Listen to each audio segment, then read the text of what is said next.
Ya, shalom. Bapak, Ibu, suami istri yang sedang mengadakan honeymoon yang kedua. Wow, luar biasa. Kita akan belajar kembali beberapa bagian dari keluarga-keluarga yang ada di 7 kota di daerah Turki modern saat ini yang tercantum di dalam kitab Wahyu. Dan 7 kota yang dipenuhi dengan gereja-gereja itu, salah satunya adalah Efesus, kota metropolitan yang besar dengan gereja-gereja yang bertumbuh dengan luar biasa. Nah, hari ini kita akan perbandingkan bagaimana keruntuhan gereja di kota Efesus itu karena hilangnya kasih yang semula.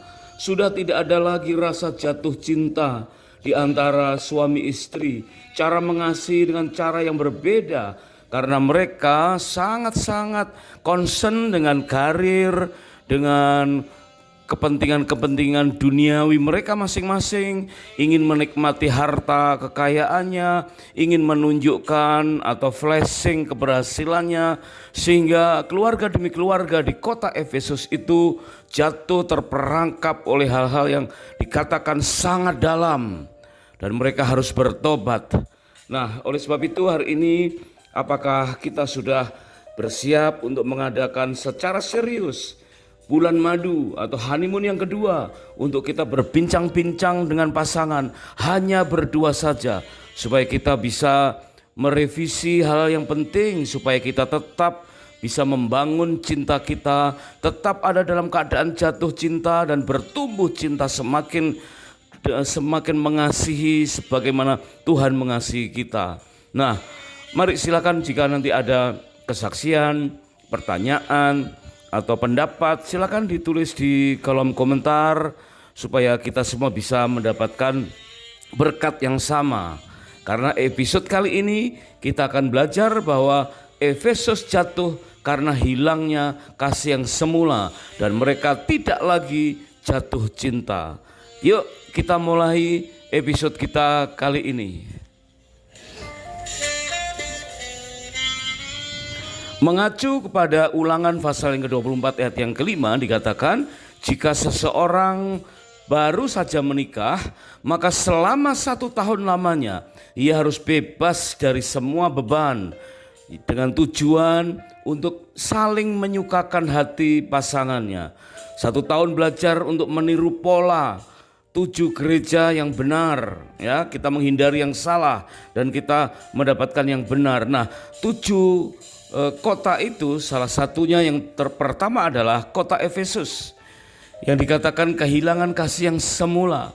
Artinya pernah mempunyai kasih yang semula, pernah jatuh cinta, tetapi akhirnya kehilangan. Ya, cintanya sudah bertumbuh, padahal diberi waktu untuk honeymoon yang pertama itu selama 1 tahun lamanya. Artinya sungguh-sungguh harus fokus, harus berkonsentrasi penuh untuk mampu terampil membangun cinta, sehingga cinta itu dirakit, dipintal, dianyam, semakin hari semakin kuat. Tetapi apa yang terjadi? Kota Efesus, ya, keluarga-keluarganya jatuh begitu amat dalam sehingga Tuhan akan menghukum mereka karena mereka kehilangan cinta yang mula-mula. Nah, saat berpacaran mari kita ingat kembali pertanyaan manakah yang lebih sering kita pikirkan selama berpacaran. Apakah ia pasangan yang tepat bagiku? Itu pertanyaan yang pertama. Kemudian yang kedua, apakah aku pasangan yang tepat baginya? Nah, menurut kita coba kira-kira lebih dominan mana? Ya, apakah pertanyaan yang pertama, apakah ia pasangan yang tepat bagiku? Sepertinya kita sudah egois dan merasa tidak perlu berubah sehingga mencari orang lain yang cocok dengan kita, yang mau ngalah dengan kita. Ataukah demikian? Apakah yang kedua, apakah aku pasangan yang tepat baginya? Artinya kita menemukan satu pasangan yang dari Tuhan, atas kehendak Tuhan yang terbaik, dan kemudian kita mulai memantaskan diri, cocok enggak, ya? Apakah sebagai calon suami pantas enggak sebagai kepala, atau calon istri pantas enggak sebagai penolong dari seseorang, dari satu pribadi yang Tuhan sudah tetapkan? Nah, dua-duanya harus disikapi dengan seimbang, bahwa masing-masing harus mencocokkan dirinya, harus menganyam hati, merangkai cinta sehingga setiap hari semakin bertumbuh dan tidak mengalami kejatuhan seperti yang terjadi di dalam kehidupan keluarga-keluarga di gereja kota besar yang namanya Efesus yang sekarang ada di Turki.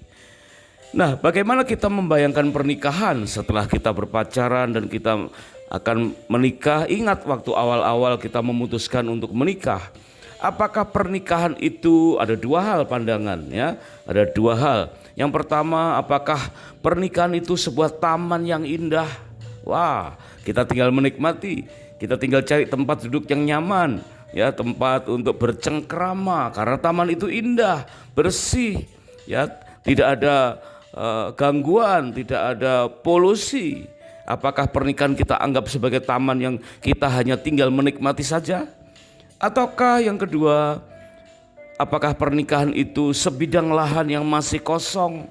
Berarti kita harus mengupayakan bersama-sama dengan pasangan sampai sesuatu saat mencapai hal yang paling ideal dengan family role yang unik.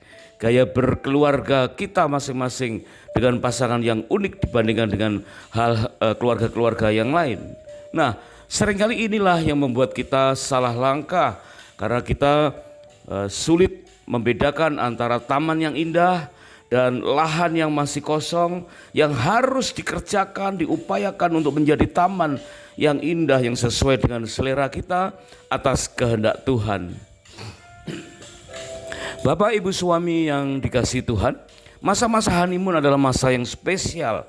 Bukan sekedar jalan-jalan berduaan saja, tetapi saat untuk kita berkesempatan menguliti kelemahan dalam berumah tangga, kelalaian pola bergereja sebagai keluarga rohani, dan menegur kesalahan di dunia kerja.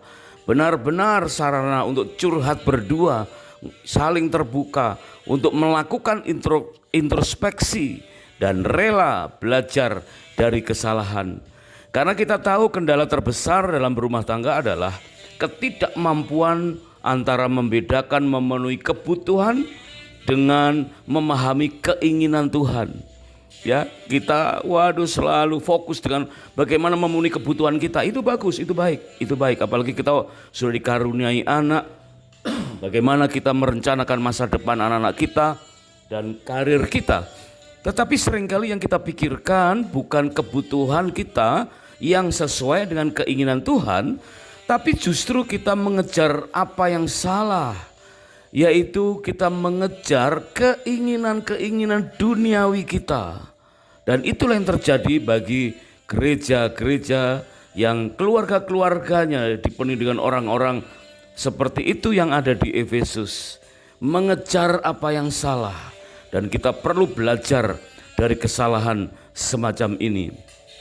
Sebelum nanti kita perdalam masing-masing kota di Turki, maka gereja Efesus ini menjadi suatu pembelajaran yang paling utama, yaitu yang terdapat di dalam Wahyu pasal yang kedua ayat 1 sampai dengan 3. Ya, dikatakan gereja di kota Efesus itu dipenuhi dengan pasangan-pasangan yang rajin bekerja, suka berjerih payah dan tekun.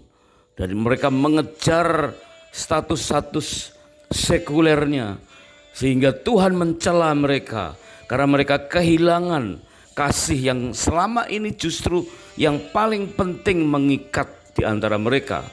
Di dalam Wahyu pasal yang kedua ayat yang keempat sampai dengan ayat yang ketujuh, firman Tuhan berkata, Tuhan mencela orang-orang yang berada di kota Efesus ini karena dinilai telah meninggalkan kasih yang semula. Hilangnya kasih yang semula sebagai kejatuhan yang sangat ada, yang sangat dalam. Tuhan memperingatkan, bertobatlah dan lakukan lagi apa yang selama ini engkau lakukan. Jika tidak demikian, aku akan datang kepadamu dan akan mengambil kaki dianmu dari tempatnya jikalau engkau tidak bertobat. Artinya penyertaan Tuhan akan undur dari orang-orang semacam di kota Efesus ini. Sebab itu sebelum terlanjur, mari kita kejar apa yang diinginkan Tuhan, yang itu merupakan kebutuhan kita, bukan sekedar keinginan secara duniawi kita semata. Di dalam Kejadian pasal yang kedua ayat yang ke-15, firman Tuhan berkata, Tuhan mengambil manusia itu dan menempatkannya di Taman Eden untuk mengerjakan atau mengusahakan dan memelihara taman itu. Artinya untuk bekerja, mengusahakan sesuai dengan perintah Tuhan. Dan kalau perintah Tuhan itu dikaitkan dengan perintah yang lain, maka kita tidak akan kehilangan unsur kasih di antara pasangan. Meskipun kita sedang meniti karir, kita sedang mengejar sesuatu yang kita butuhkan, ya bukan yang kita inginkan secara duniawi, tetapi kebutuhan-kebutuhan dasar kita agar terpenuhi oleh kekuatan Tuhan. Sehingga ada banyak suami istri yang akhirnya kehilangan kasih di antara mereka. Hormon cinta sudah tidak nampak lagi.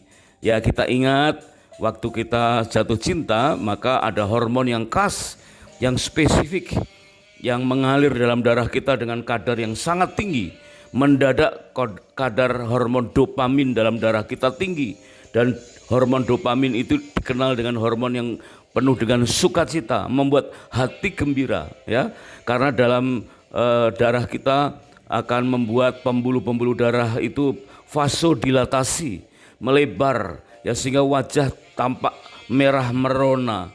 Orang yang sedang jatuh cinta, kadar hormon dopaminnya itu tinggi, maka wajahnya merah merona, lebih cakep, lebih ganteng, lebih cantik, lebih menarik. Itulah keadaan orang yang sedang jatuh cinta. Namun apa yang terjadi? Begitu sudah menikah, ya, ini pada umumnya secara fisiologis normal, ya. Hormon itu turun kembali ke normal dan seolah-olah sudah tidak ada lagi dorongan untuk bersukacita, rasa rindunya berkurang. Apalagi dipenuhi dengan keinginan-keinginan untuk mengejar sesuatu yang sifatnya duniawi, maka kasih itu akan luntur. Kita ingat Matius 5 ayat yang ke-43 dan 44. Firman Tuhan berkata, kasihilah sesamamu manusia dan bencilah musuhmu. Tetapi aku berkata kepadamu, kasihilah musuhmu dan berdoalah bagi mereka yang menganiaya kamu. Jika firman ini kita terapkan bagi pasangan kita bukan musuh. Pasangan kita adalah seseorang yang memang dari awal kita berniat punya konsekuensi keputusan untuk saling mengasihi. Maka harusnya kita praktekkan ayat ini kepada pasangan kita terlebih dulu. Ya, karena haruslah firman itu kita praktekkan di rumah tangga kepada anggota keluarga yang terdekat, yaitu pasangan kita. 1 Petrus 4 ayat yang ke-8 firman Tuhan berkata, tetapi yang terutama kasihilah sungguh-sungguh seorang akan yang lain, sebab kasih menutupi banyak sekali pelanggaran atau dosa. Nah, artinya ada pengampunan, ya, antara suami istri apabila mengasihi sungguh-sungguh. Jadi bukan hanya seorang akan yang lain terhadap orang yang lain, tetapi seorang akan yang lain harus diawali dengan pasangan kita. Maka itu akan sangat-sangat mempermudah terjadinya pengampunan, sehingga kasih itu terus terjalin, terikat semakin lama semakin kuat, dan tidak akan mengalami kejatuhan seperti yang dialami oleh gereja-gereja di kota besar yang namanya Efesus yang ada di Turki. Di dalam Yohanes pasal yang ketiga ayat yang ke-16, firman Tuhan berkata, karena begitu besar kasih Allah akan dunia ini, sehingga ia telah mengaruniakan anaknya yang tunggal, supaya setiap orang yang percaya kepadanya tidak binasa, melainkan beroleh hidup yang kekal. Nah, dari ayat ini kita bisa memetik beberapa kata yang penting, yaitu dikatakan kasih Allah itu begitu besar. Luar biasa, ya. Karena begitu besar kasih Allah, sedangkan kita sedemikian kecil. Padahal kasih Allah itu manifestasinya sangat luas. Yang pertama, kasih Allah yang kita kenal sebagai kasih agape atau agapau, ya, kasih Allah kepada manusia dengan rela mengorbankan nyawanya. Kasih Allah tanpa syarat, kasih Allah yang ia mengasihi kita meskipun kita dalam keadaan belum memahami apa makna dikasihi. Nah, ini harus kita praktekkan lebih dahulu kepada pasangan, ya, untuk mengikis kesalahan-kesalahan keluarga-keluarga di kota Efesus, ya, tanpa syarat. kasih Allah yang walaupun nggak layak lagi, meskipun katakanlah begitu dalam keadaan kekurangan, kesakitan, bahkan sering banyak mengecewakan karena ada banyaknya perbedaan-perbedaan. Ya memang kalau persoalan itu akibat dosa, maka yang pertama adalah pertobatan. Dan setelah itu baru hal-hal yang nampak salah, hal-hal yang nampak kurang, yang bikin masalah, kita terima sebagaimana Tuhan mengasihi secara agape. Kemudian kasih itu mendasari adanya kasih philia, kasih filio, kasih persahabatan. Ingatlah waktu kita belum menikah, pasangan kita adalah bagian dari salah satu sahabat. Kita bersahabat dahulu, berpacaran, kemudian kita menetapkan, minta konfirmasi Tuhan. Nah inilah dia ya, daging dari dagingku dan tulang dari tulangku yang Tuhan sudah berikan. Barulah kasih persahabatan itu bertumbuh menjadi kasih suami istri. Kita mengenal yang ketiga adalah kasih storge, kasih yang berdasarkan ikatan alamiah, ya, punya ikatan darah antara orang tua dan anak, antara sesama saudara, ada ikatan darah. Nah, ketiga-tiganya ini harus dipraktekkan di dalam kehidupan suami istri. Meskipun suami istri awalnya tidak ada ikatan darah, tetapi ikatan suami istri itu melampaui ikatan darah yang selama ini kita kenal. Kemudian yang keempat adalah kasih eros. Nah ini barulah yang disebut kasih eros, erotisme, yang biasa kita terjemahkan sebagai nafsu dan birahi, yang waktu berpacaran belum boleh kita praktekkan ya. Nafsu dan birahi itu pantangan bagi orang yang belum menikah, harus jaga kekudusan terutama dalam hal seksual. Tetapi setelah menikah, perhatikan ini, kasih eros, erotisme, nafsu dan birahi. Begitu sudah menikah, ini wajib kita hidupkan dan dijaga seumur hidup. Jangan sampai eros yang tadinya dicoba-coba waktu masih philia, kasih persahabatan ya, apalagi terus kemudian incest dengan storge, mengasihi seseorang yang ada hubungan darah atau saudara sekandung ya, itu sangat dosa. Nah sedangkan eros ini diizinkan oleh Tuhan sejak pertama kali 1 detik setelah menikah di dalam Tuhan, maka kewajiban kita untuk memeliharanya sampai seumur hidup kita. Dan eros ini harus kita praktekkan dengan pasangan kita yang sah ini ya, satu-satunya pasangan kita. Tidak boleh luntur, tidak boleh naik, tidak boleh turun, harus terus naik. Jadi jangan naik turun ya, tetapi harus terus naik, setiap saat harus dipacu, harus digas ya, supaya tetap mengikat dan tidak membuatnya kendor. Dapat diduga orang-orang Efesus ya, karena begitu concern di dunia sekuler, pelayanannya begitu berkembang tetapi penuh dengan aktivitas-aktivitas, sehingga erosnya mulai luntur. Udah kurang ada greget, kurang ada nafsu dan birahi di antara pasangan, sehingga mungkin tidak beda dengan storge, seperti saudara ya, seperti philia, seperti sahabat ya. Padahal kita harus mempraktekkan semua itu atas dasar agape, kasih Allah kepada manusia. Nah selama ini kita mengenal 4 jenis kasih itu, tetapi ada kasih yang kelima yang mungkin perlu kita kenal, yaitu kasih telo. Kasih telo ini diperjelas oleh Tuhan Yesus di dalam Matius pasal yang ke-22 ayat 37 sampai dengan 39. Yaitu ketika Tuhan Yesus ditanya tentang hukum yang pertama dan yang utama, maka Yesus menjawab, kasihilah Tuhan Allahmu dengan segenap hatimu dan dengan segenap jiwamu dan dengan segenap akal budimu. Dan hukum yang kedua yang sama dengan itu ialah kasihilah sesamamu manusia seperti dirimu sendiri. Nah inilah kasih yang kelima, yaitu telo, yaitu kasih atau mengasihi sesama sebagai ukuran diukur dengan mengasihi diri kita sendiri. Nah, seringkali kita perlu memperjelas pengertian telo ini, yaitu dikatakan mengasihi sesama itu harus seimbang dengan mengasihi diri sendiri. Kalau kita mengasihi diri sendiri besar, maka mengasihi pasangan sesama yang terdekat harus besar, ya. Apalagi mengasihi orang lain, ya, itu juga mesti harus sama dengan mengasihi diri kita. Seringkali ada banyak orang yang berseloroh.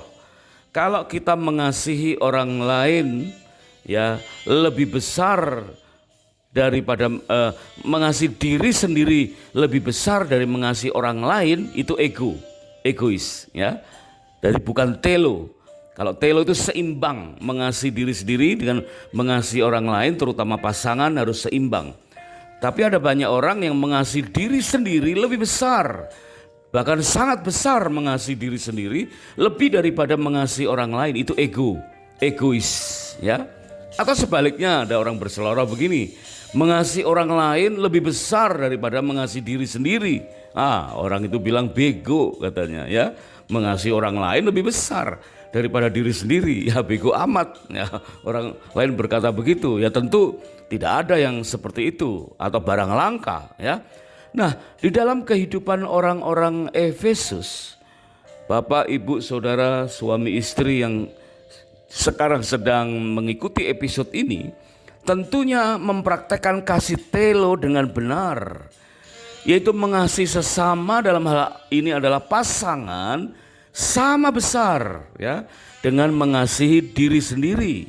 Karena siapakah yang melukai dirinya sendiri?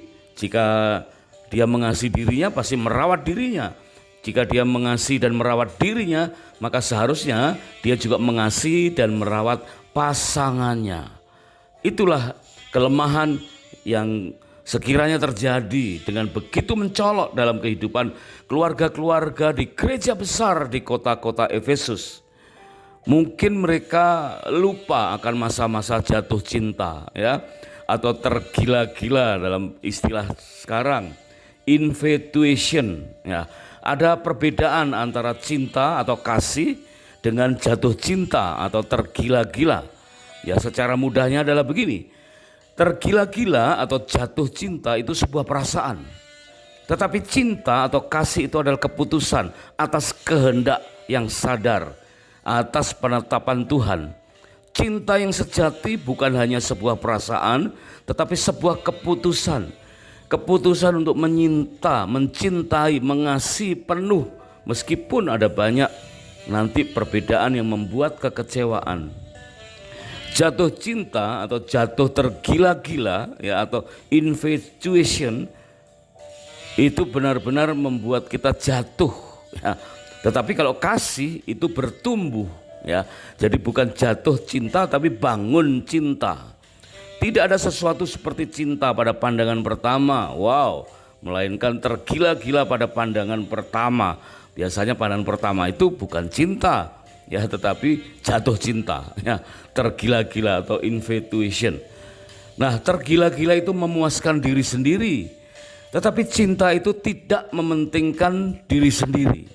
Seperti tadi dalam Yohanes pasal 3 ayat yang ke-16, ya, benar-benar tidak memuaskan diri sendiri, tapi cinta itu benar-benar cinta itu, kasih itu tidak mementingkan diri sendiri. Karena kalau jatuh cinta hanya memuaskan diri sendiri.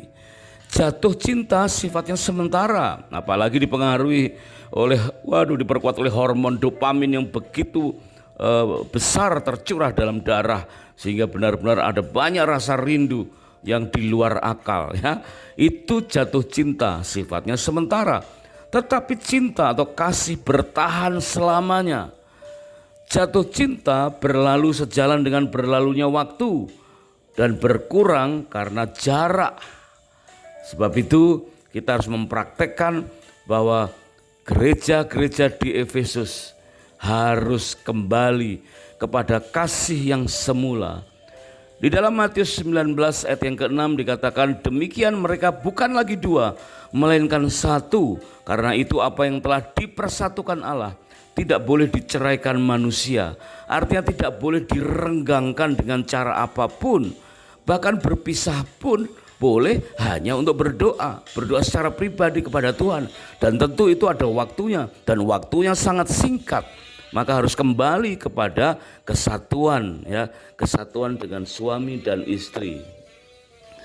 Mengapa gereja-gereja di Efesus dipenuhi dengan keluarga-keluarga yang akhirnya dikatakan kehilangan kasih yang semula? Karena mereka mengejar kekayaan, status, ya, materi, dan ingin sukses secara sekuler. Dan Tuhan berkata, karena di mana hartamu berada, di situ juga hatimu berada. Matius 6 ayat 21 dan Lukas 12 ayat ke-34. Sehingga saat harta, ya, menumpuk dan kemudian hati terpikat kepada harta itu, maka hati akan mudah pula terpisah. Sebab itu pengertiannya adalah bedakan antara status dan fungsi.